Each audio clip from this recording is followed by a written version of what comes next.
unattached to the modes of material nature. Means, see that material nature is to drive you with the fear or greed. It is very nature of the matter you are carrying, not just the matter of nature which is driving you. Because you are carrying the body, you can be driven only by fear and greed. It is not just the driver's mistake, it is a vehicle's mistake also. The vehicle, your body itself is a matter. Just 2 days before I was discussing with some of our ashramites about these administration rules. That time I was sharing an important insight which I wanted to share with all of you. Now, by the nature of the biomemory, human beings need to be feeling certain level of fear and greed.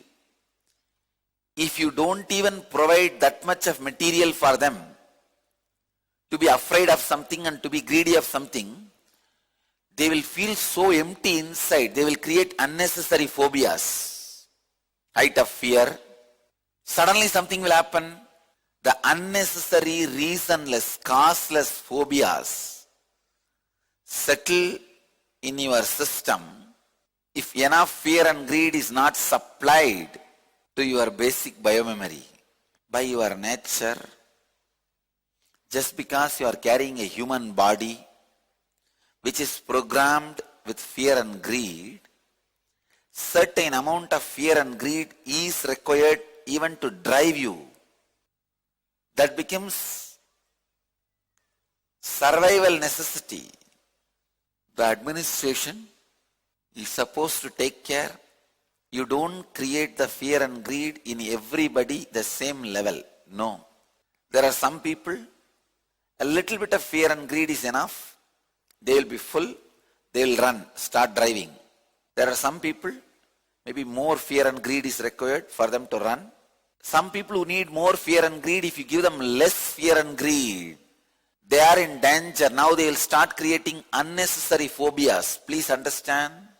Many of your unnecessary phobias are created when you try to protect yourself from the basic amount of fear and greed which is required to run your life. I have seen many people, they try to protect themselves from the basic fear and greed which is needed to run their life without purifying their biomemory. If you purify your biomemory by actions, karma, and evolve, then move out of fear and greed, nothing wrong. You will be liberated. But without making your biomemory mature, if you try to move out of fear and greed, I can give you this one example. People who leave everything and go for Parivrajaka, Yatra, Agori lifestyle, Nagas.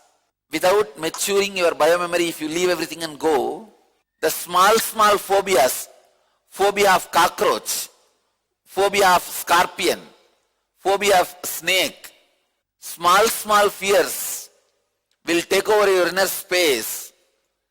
You will develop unnecessary phobias.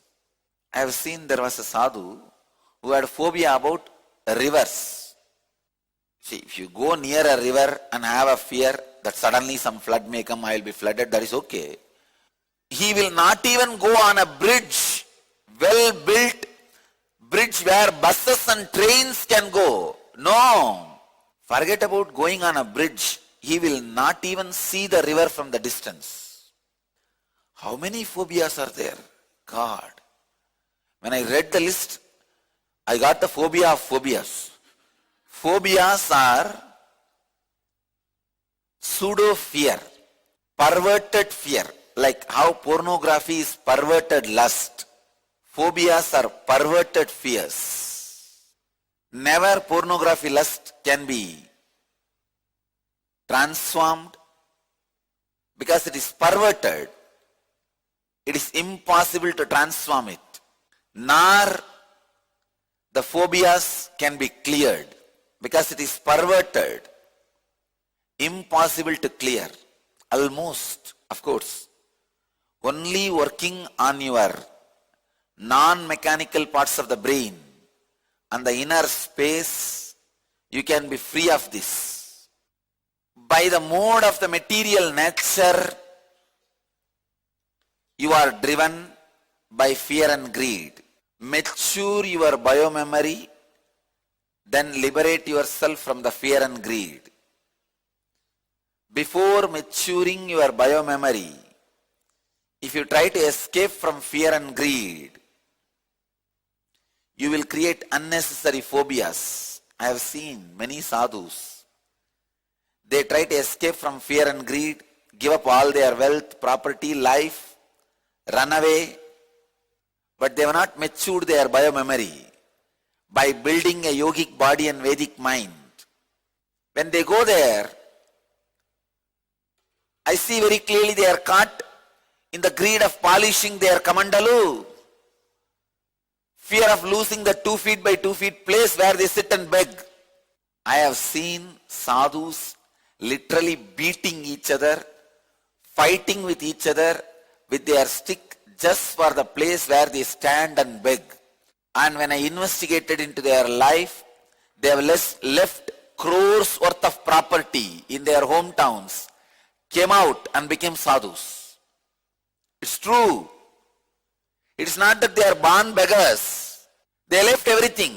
One sadhu I remember very clearly, who had a huge property in Haryana, who was a farmer. Suddenly he got vairagya and left everything and went away. He was staying in Rishikesh. Maybe after 5-6 years, all his vairagya went down, his inspiration is gone, but his ego, he doesn't want to go back to his house and reclaim his property. So he is sitting there itself. His biomemory is not matured, but he has given up the fear and greed. What happens?